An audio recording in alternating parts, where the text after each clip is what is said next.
if you've been here a while, you know that I'm Dutch, right? And Dutch have in their DNA that I hate debt. Matter of fact, you've maybe heard me say this before, that how was copper wire invented? 2 Dutchmen fighting over a penny?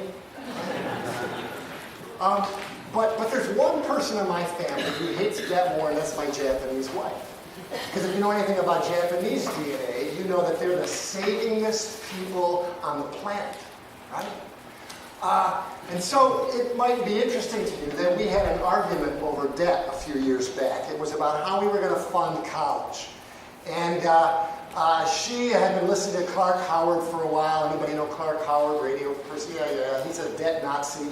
And she, didn't want to, she wanted to take money out of well-performing stocks to pay off the debt immediately. And I argued for, stocks are doing better than the loan would be, and let's just, take a loan and we'll make it work.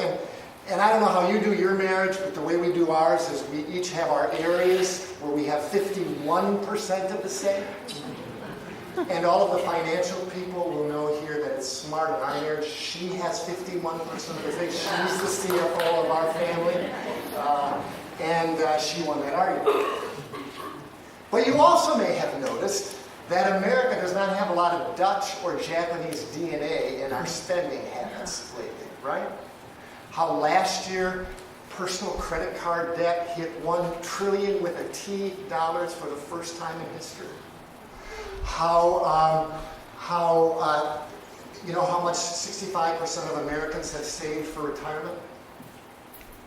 0, goose egg, nada, right? And so I was reading recently an article by, let me get the guy's name right, Dan Bryan. Almost said Dan Brown, too. Dan Bryan, who wrote an interesting, I noticed the title, it was fascinating, Give Me Liberty or Give Me Debt. And among other things in the article, he traced the development, the history of debt in our country from the Great Depression, where people had little money but saved 3 times more than we do now, at 10%, right? Where we have much more money now and we save 3.2%. Also interestingly, he didn't have this in the article, but in the Great Depression, with little money, people gave 3.3% on average to church, which is double what people give with lots more money, 1.6% today. Very interesting. Our debt habits and where we've gone. And so it seemed to me that when we do this August series about what does the Bible say about different topics, debt might be one that we should talk about. But I also want to say some of us have to put everything we have just to put food on the table. I'm not talking to you.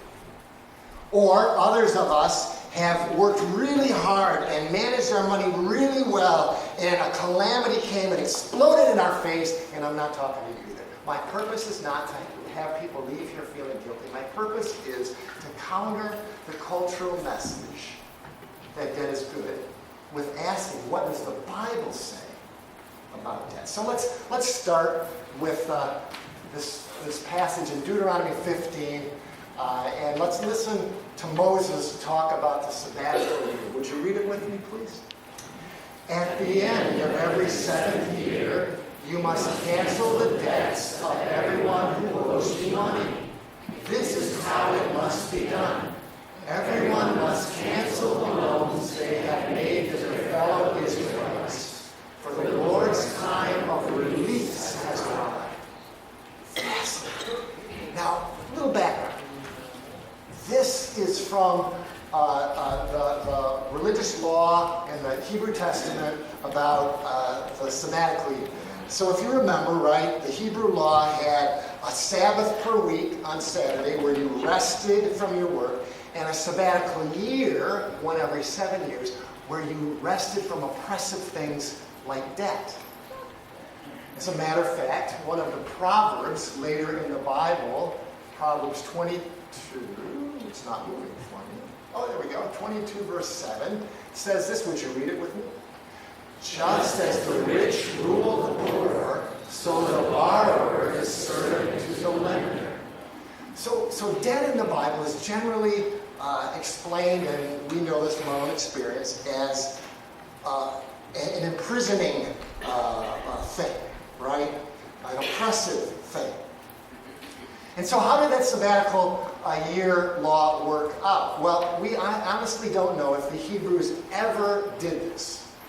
But this was their law, right? The law was that if I was the Jewish creditor and you were my debtor, I would just, when the 7th year arrived, I would write off your debt and you would be free. And wouldn't that be wonderful? And again, we don't know that they ever did that, except that that's what they were called to do. It's almost Pollyanna, right? Except that here's what it shows us.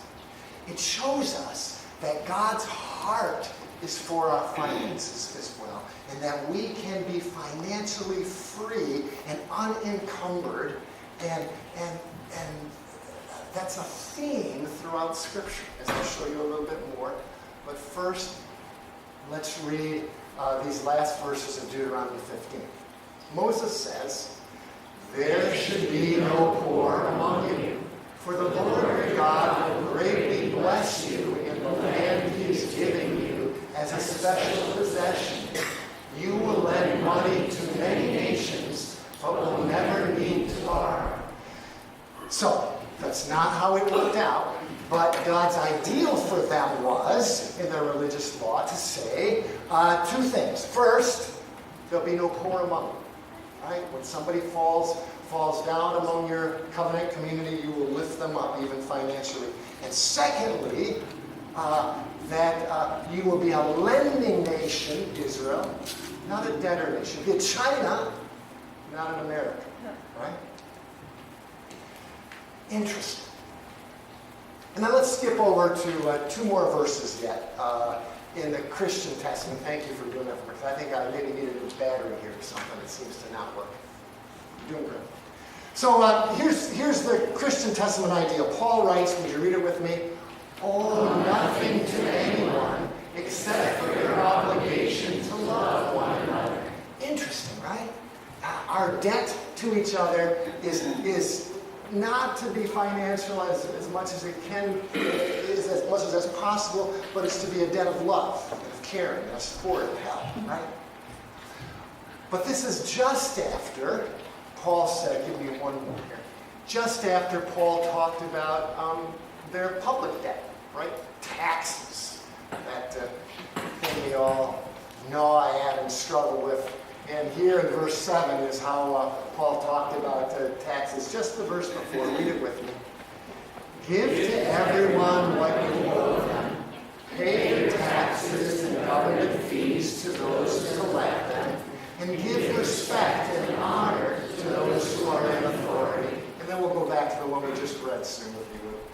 And he says, "Oh, no one anything but to love them." Right? So, God's will throughout Scripture, we could talk about many other verses, is that you and I, as much as possible, would live financially free lives. How are we doing? You can take it off now. We read this. How are we doing?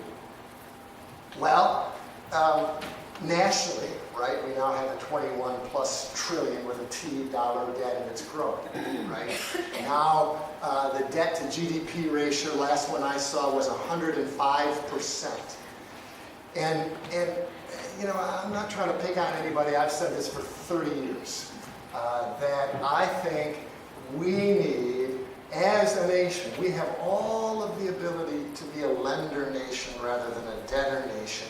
But we keep digging ourselves deeper and deeper and deeper. And it's because you and I want things, but we don't want to give up things, right? So we elect leaders without spines who say, look, you got to pay for what you get, right? Or we have to get less, or we have to pay more, or whatever it is.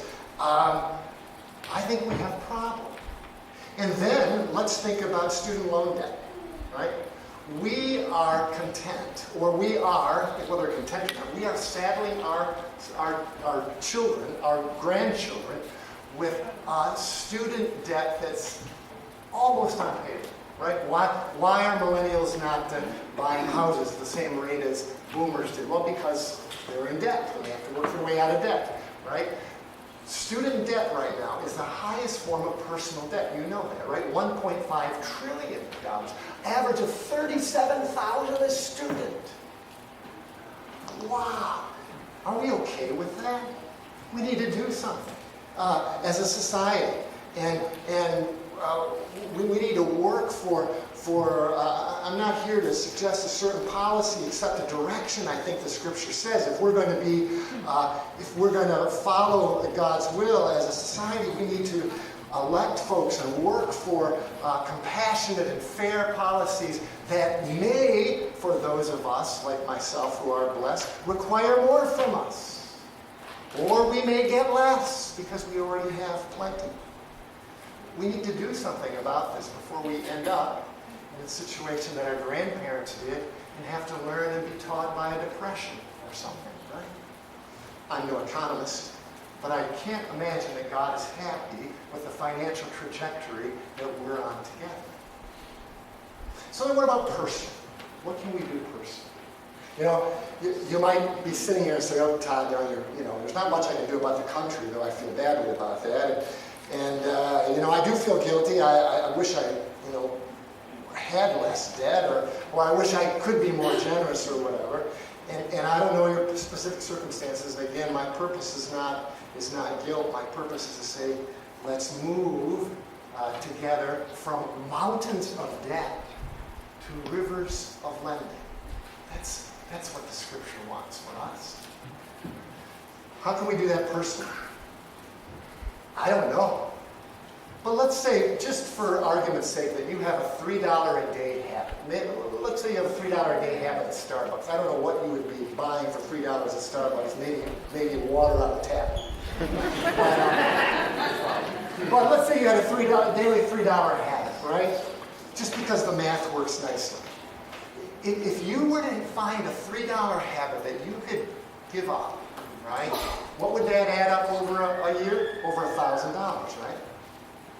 But instead of be $1,000 in debt, you'd be, even, right? And if you invested that $1,000 at 7% over 10 years, right? The rule of 70 or 72, right? You'd have $15,000. So you'd go from minus $10,000 over 10 years to positive $15,000 over 10 years. There's $25,000 there for a $3 daily sacrifice. There's probably something that we have in our life that if we're stuck and we want to make progress on debt or on generosity, that we could give up in order to know that sacrifice which ultimately frees.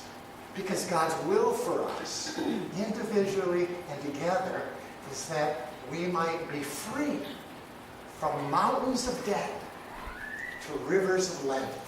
That's what the scripture calls for. And may we find the ways we can do that. And if you're interested in us doing another financial freedom class, if I haven't laden too much guilt on you today, I hope I did, let me know and we can organize another class, because there are ways that we can make progress. Let's pray. So God, thank you for reminding us again that your scripture calls us to be free, and from that freedom to be able to give generously. And so God, we ask now as we come before your table, that as we're reminded how generously you've given to us, that we might so find ways that we can maybe splurge a little less, if possible, to be more free and generous for you. We pray this in your